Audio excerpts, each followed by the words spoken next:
Selamat datang di channel West Papua. Ikuti channel ini agar Anda dapat update terbaru dari kami. Pertikaian mengatasnamakan perang suku, merugikan orang asli Papua. Portal berita Papua nomor 1, Jubi, Jayapura.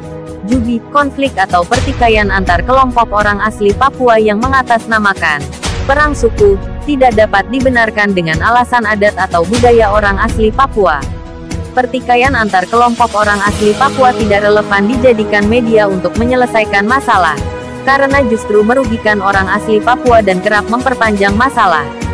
Hal itu dinyatakan fasilitator sekretariat bersama Dewan Adat Suku-Suku Papua yang bermarkas di Timika, Papua, PDT Deserius Adiisa, Sabtu tanggal 15 Januari tahun 2021. ADI menyatakan perang suku merupakan kegiatan yang dilakukan orang asli Papua sebelum mengenal agama dan hukum positif. Sekarang bukan zamannya orang Papua baku bunuh dan membunuh, baku serang dan menyerang. Perang suku juga bisa disalahgunakan sebagai satu pemusnahan etnis dan suku di tanah Papua, kata ADI mengingatkan. ADI mengatakan pertikaian antar kelompok orang asli Papua yang disebut-sebut sebagai perang suku, berulang kali terjadi di Kuangti, memanggil warga dari 7 suku asli Papua di Timika, ibu kota Kabupaten Mimika.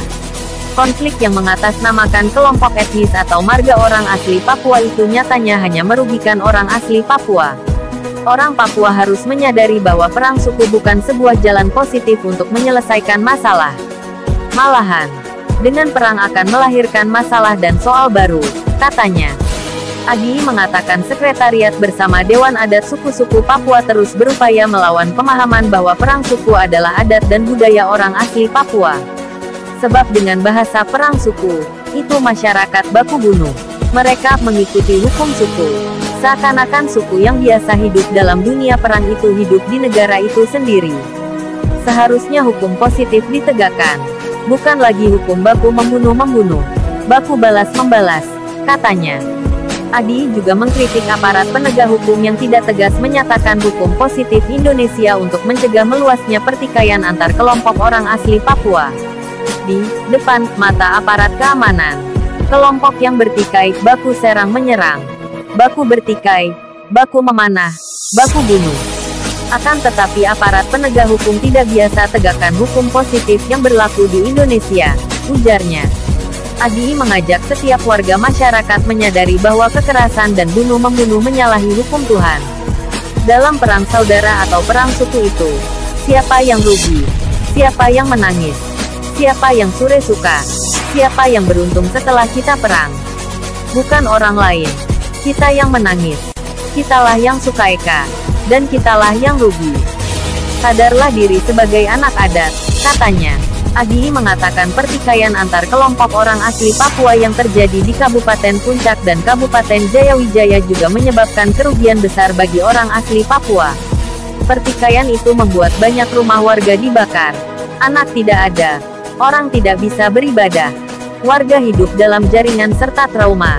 Dan puluhan orang tewas atau terluka. ADI mengingatkan bahwa pertikaian antar kelompok orang asli Papua menimbulkan korban yang sia-sia. Perang suku menimbulkan trauma yang hebat, menelan puluhan orang korban yang jatuh korban sia-sia. Kami sebagai tokoh adat bahwa masyarakat adat harus berdamai dalam keadaan sadar. Tidak boleh lagi ada korban dalam konflik saudara maupun konflik suku, kata ADI. ADI menyatakan anak adat Papua seharusnya tidak lagi membawa senjata tradisional seperti busur dan panah, dan berharap senjata tradisional seperti busur dan panah tidak lagi perjualbelikan.